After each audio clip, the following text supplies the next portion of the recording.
Hi folks, welcome back to the F word, where the F stands for fertility. It's a show where I sit on my bed in comfy clothes and talk about all things related to menstruation, to hormonal cycles, to fertility of course, to reproductive health, etc., etc.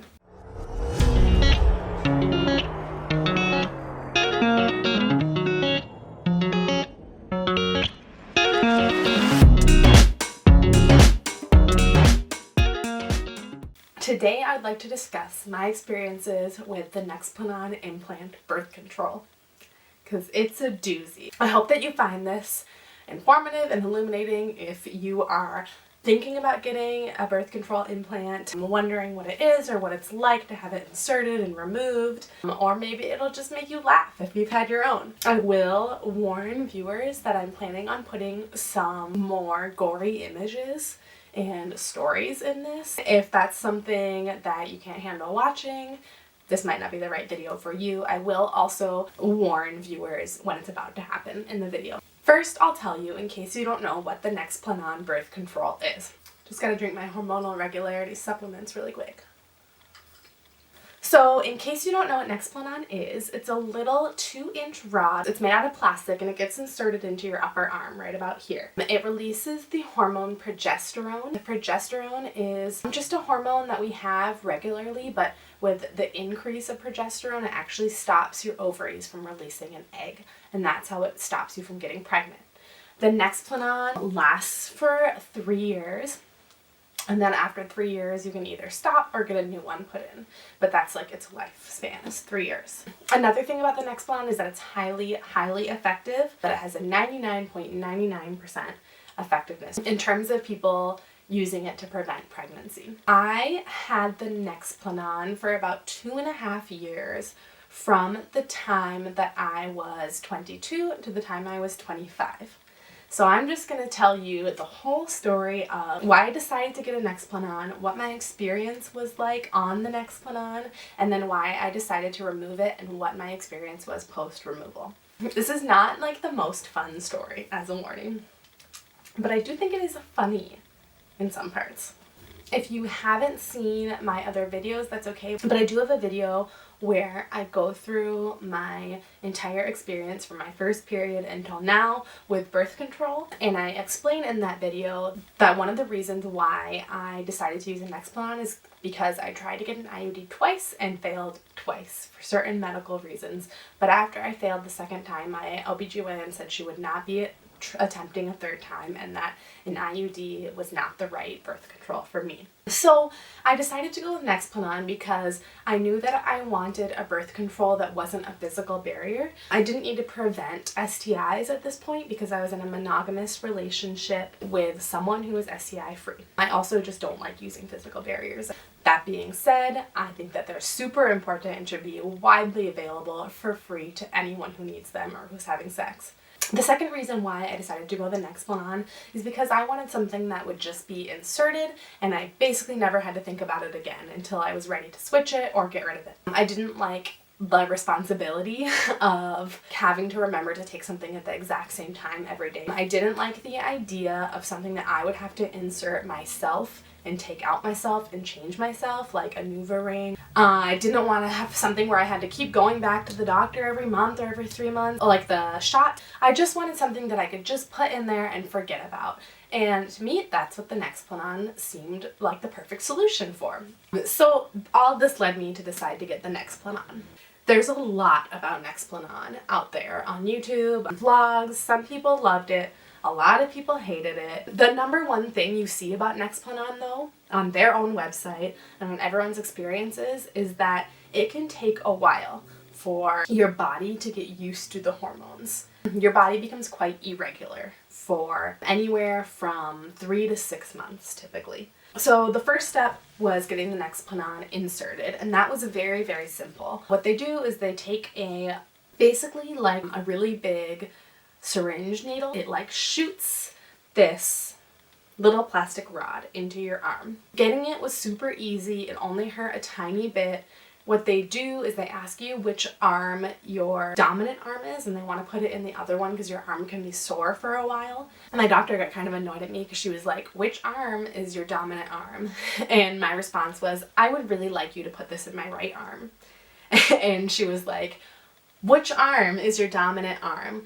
And I told her that my right arm is my dominant arm, but I have a tattoo that's like words, script, on the exact place that they would put it on my left arm, and I was very worried about making an incision where that tattoo was and ruining it. And I showed her the tattoo, and she agreed that she didn't want to risk messing it up, which was really sweet looking back on it, because she's a doctor. She could have been like, this is the procedure, I'm putting it in this arm. Sorry, you have a tattoo there.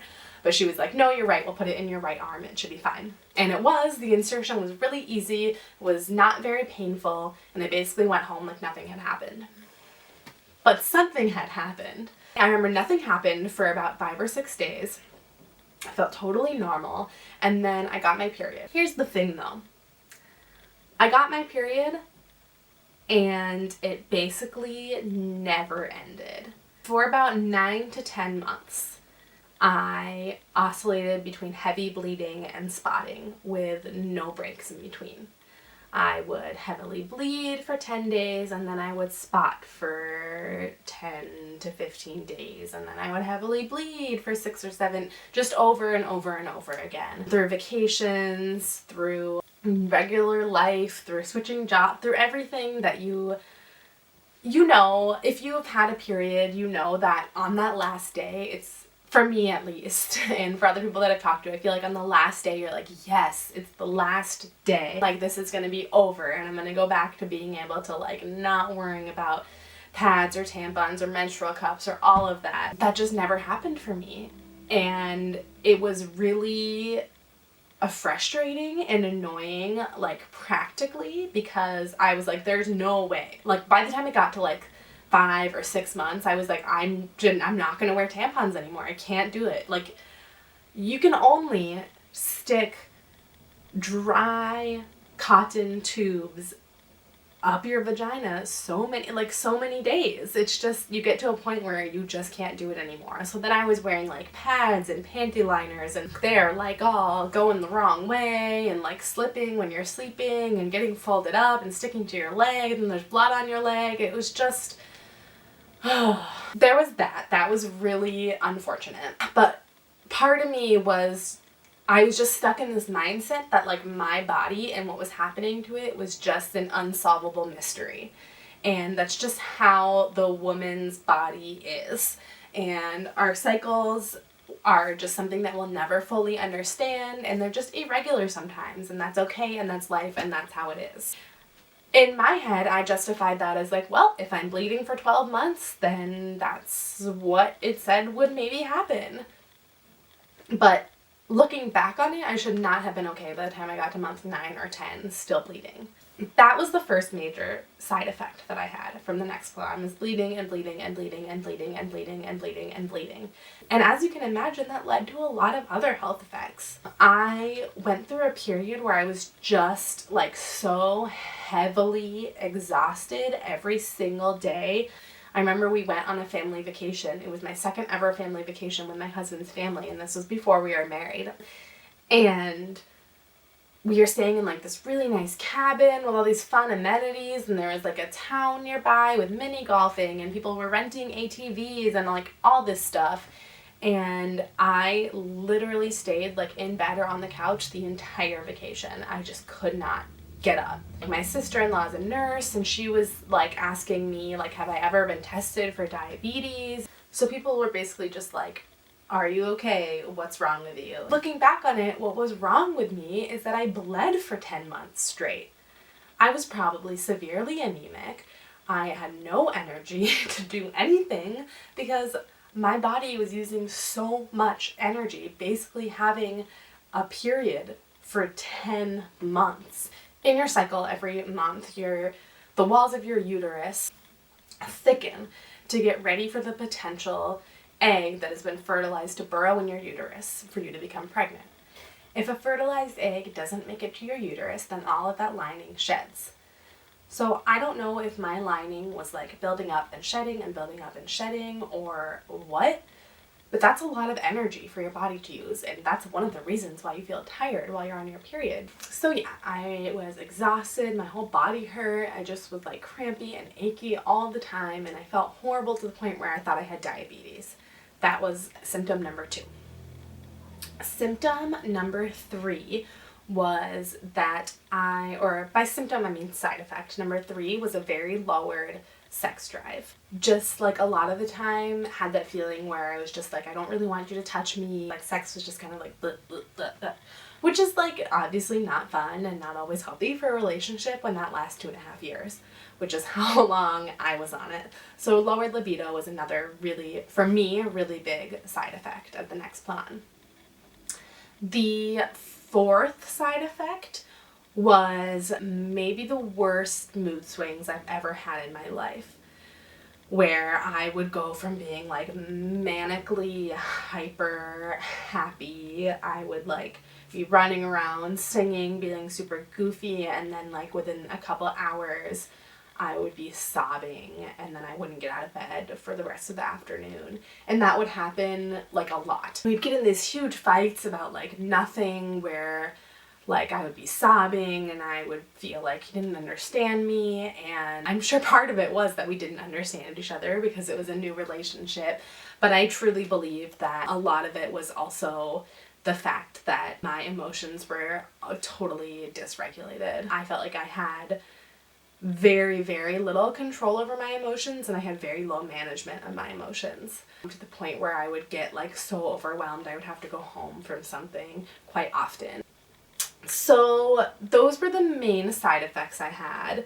In terms of effectiveness, I never got pregnant. It was as effective as it said it was. For me, it was 100% effective, so it definitely did its job. In terms of like the ease of having it, it was very easy. I never had to think about it. I knew that it was working because I never got pregnant. You can see it under the skin, so I would see it, I would kind of feel it. I just became accustomed to like touching it a lot to make sure it was there. It very rarely happens, but it can be dangerous if it dislodges from where it is and finds its way into other systems in your body. But mine never moved. I never had any problems with it like that. So it was very easy to use and it was very effective, but it was not fun to use. And I got really frustrated because the point of it was so that I could have sex without getting pregnant, but it also significantly lowered my libido. So I was like, I don't even want to have sex while I'm on it, so why am I on it? Is there anything you want to share about Nexplanon? It's hard for me to have input, but from the outside, it just is insanity. It's nice to know what it's like as a partner to deal with it. I mean, I guess the easiest thing that I could say is that... oh, it sounds so insensitive, but you're just so much more stable off of it. I agree. Yeah, it seemed bad for you. Just one of these real quick. Thanks. Love you. So I didn't make it to all 3 years of its lifespan. At about 2.5 years, I decided to get it removed. It was the month that I turned 25. I don't know if that had something to do with it, but it was also it was about 6 months before our wedding, and we had decided that year that we wanted to try for a baby about 8 or 9 months from them. We didn't end up doing that in the end for various reasons, but I had read and seen a lot about how people's bodies can usually take a few months to regulate after coming off birth control. And because I knew that my cycle was irregular before the birth control, I had an inkling that it would take a while for my body to regulate post-birth control. So I just decided that it was time to take it out. I didn't need to wait the whole 3 years. The story of taking it out's a fun story. So I had a new OBGYN. Before then, when I got it inserted, I had it with my OBGYN that was from like my hometown when I was still on my mom's insurance. I had a lot of really traumatic, horrible experiences with OBGYNs in my past. It made me super scared to go to the doctor and super nervous about medical procedures, and I didn't trust a lot of doctors. So I did so much research to find the perfect OBGYN for me. I read all their bios, I looked up everyone who was in my network or whatever, and all their bios and all their interests and all their specialties and like literally everything. It was like the most Capricorn thing I've ever done. I had a notebook with like charts of all the different doctors in my network, like where they were, what their specialties were, the pros, the cons, and I settled on this one doctor. She's still my doctor today. I really like her. But the point of all that was that me getting my Nexplanon removed was the first time that I was going to meet her. I went in, I explained to her that medical procedures make me very nervous. Shots and scalpels and being cut into and losing blood are all things that made me feel very uncomfortable and very panicky, and I told her that I get dizzy and that I have this vasovagal response, which I also explained in another video. And she was super understanding. She explained to me how they were going to take it out. I laid down. They numb you first. And so she got out her needle to numb me, and I basically went white and got dizzy and was sweating and got very, very nervous. Did the numbing shot, and I was kind of just telling her like I don't feel good. And she was telling me like, oh, you have all these tattoos on your body. How can you be afraid of a little needle for numbing that it only gets inserted once? And I was like, haha, that's true, but it's actually super different, and don't make jokes about it. If you're someone that has had tattoos, you'll know that it is a completely different experience than like getting a shot or medical procedures. It's just, to me, it's like incomparable, and I'm not afraid of the needle. That's not what I'm afraid of. I'm afraid of like the situation, and I'm afraid of my blood being taken, and that wasn't what was happening here, but my arm was being cut into, and I'm just like afraid of medical procedures, not the needle itself. I don't have any kind of feelings about needles. A little scar right here from where they inserted, so this is where the bar was sitting. So what they do is they make a cut at the same place where the the bar was inserted, so that you only have one scar in your body. And I for sure did not watch what was happening, but I think what they do is they like pull it out with tweezers, basically. So she makes the incision, and I'm numb at this point, so it doesn't hurt, but I can feel it. She also explained that she's done this like thousands of times, and it's a procedure that takes less than 60 seconds. You're just in there, pull it out, you're done, put a band-aid on it. Whew. So she makes the incision, and then she spends like 30 to 60 seconds doing I don't know what, and then she goes, huh. And I'm like, that is not the sound you want to hear when there's a doctor in your arm, like doing stuff to you. And I'm already like dizzy and sweating, and like my skin's white. I'm like sweating through all my clothes. She's like, well, I'm having a little bit of trouble getting this out. It's usually way easier than this. And then I swear to you, she spent like to me, I mean, it felt like when I was sitting there like over 15 minutes of her like digging in my arm. And then the other thing that happened that was really unsettling while you're like in a doctor's seat is she goes, so do you normally bleed this much? And remember that like I was not watching what was happening. I was looking the other direction. I was trying to think about anything other than what was going on in that chair because I was not having it. And when she says that, I'm like, what do you mean? She's like, normally when I do this procedure, like people only have a couple of drops of blood come out, and so I finally looked down at my arm, and I literally had, and like my arm was up on a thing, so it wasn't going this way, so I didn't feel it, but I literally had like blood running down my arm. Like this region of my arm was like covered in blood, and it was like dripping out of my arm. So of course I'm like about to pass out, like seeing all this. I do not like seeing blood leave my body. This doctor's like still trying to find the freaking thing and pull it out, and I'm like getting woozier and woozier as there's blood like gushing out of me. And I was like, I don't know, I guess. And then I like think about it for a second, and I'm like, yeah, when I get tattooed, the tattoo artists say that I am bleeding a lot. And she was like, this is not right. She was like, I've done this procedure like hundreds of times, and I've never seen anyone. Usually it's like maybe one trickle of blood or like a few drops, but she was like, you are like bleeding. And I was like, great. So she was like, I think that there is something wrong with you, basically. So, but she referred me to a specialist, and I had like all these blood tests done. It cost me so many hundreds of dollars, and just like everything else in my medical life, they were like, we don't know what's wrong with you, but it's something. They basically found out that I have like an unknown blood disorder where my platelets move very slowly. They ruled out like all of the like most common like 5 or 6 blood disorders. They were like, we can keep testing to find out what you have blood wise, but it's gonna get way more expensive and way more invasive. And I was like, I'm good. They were like, don't worry about it unless you have any major surgeries or like give birth ever in your life. And I was like, cool. And then she finally gets it out and she puts a band-aid on it. And then she gives me juice. Every time I go to the OBGYN, I'm like, can I have some juice? Like I should just bring my own.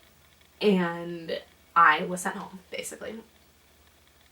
Over the next it was about 2 weeks, my wound where this incision was and my arm got so gnarly. It was like the wound looked like it was like infected. I don't think it was, but it was just like so bloody and torn up and disgusting. My entire arm was like covered in bruises. I couldn't move it for like 2 weeks. It was really gross and really bad, and I have pictures of it. I'm gonna put them in here, so now's when you want to look away or like skip. But eventually my arm did heal and it was fine, and my arm, as you can see, my arm looks absolutely fine now. There's just one tiny scar from where the incision was, but other than that my arm looks totally normal. So the doctor told me, and everything tells you, that like it usually will take your body a few months to go back to regular cycles once you've removed hormonal birth control. And that's why you usually like people remove it a good 6 months before they start trying to get pregnant. So I took it off, and about like 5 days after I had it removed, which is pretty standard, I had a regular period. And I was so relieved. I was like, oh my gosh, this is like the first standard thing that's ever happened to me.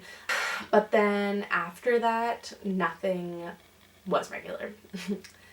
That was now almost a year and a half ago, and my cycles have not become regular since then.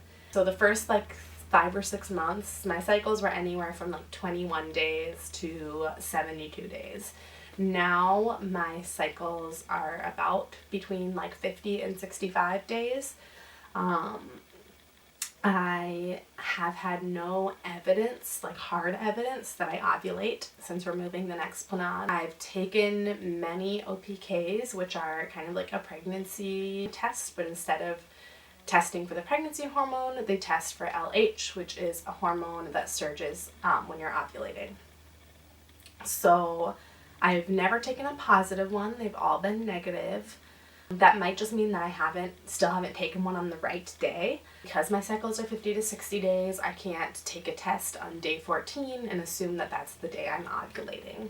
I have had ovulation symptoms. I felt ovulation cramps. I have had fertile quality cervical fluid, which indicates that that's when I'm ovulating. But it's kind of similar to the ovulation cramps, where it's not like right in the middle, and it's not only in one time in my cycle. I usually have like 2 or 3 distinct times that happens. I have no way of knowing whether my cycles are irregular because of the Nexplanon or if Nexplanon made it worse. My OB did tell me that usually with hormonal birth control, people treat it as a reset when it's really not. It's an interrupter. So she said usually if your cycles are irregular before hormonal birth control, then they're going to be irregular after in very similar ways. It might regulate your cycles while you're on birth control, but usually when you stop, it goes back to being irregular. I'm not inclined to like blame it on Nexplanon. So remember that the Nexplanon makes you not ovulate. It makes it so that you can't release an egg from an ovary. That's what the progesterone does. But I've been off Nexplanon now for 15 months, I think now. it's really hard because I don't know if my body is releasing eggs or not. I honestly don't know if I'm ovulating. I have never had proof that I am. I've never had an ovulation test come back positive. And I have not gotten pregnant. Yeah, that was my experience with Nexplanon. I would say overall that it was very effective, but not very positive, and not something that I would do again for myself. I'm not here to tell anyone what kind of birth control to use or to avoid or to try. I do believe that different things work for different people and that everyone's body works differently, and I do know that Nexplanon works for some people and that they don't have the side effects that I experienced. I hope that it was at least entertaining and maybe informative for some people. Maybe you learned something new. Maybe you just had some laughs at me. I will say that I feel much happier and much more stable and much more in control of my emotions and much more connected to my partner now that I am not on Nexplanon versus when I was on Nexplanon. So even though coming off Nexplanon has been hard, it's been an overall positive experience for me, and I will be happy to report back about finding ways to regulate my cycle, and that's really what I want this channel to be anyway. So yeah, thanks for making it through this video, and thanks for visiting the F word, where the F stands for fertility. See you next time.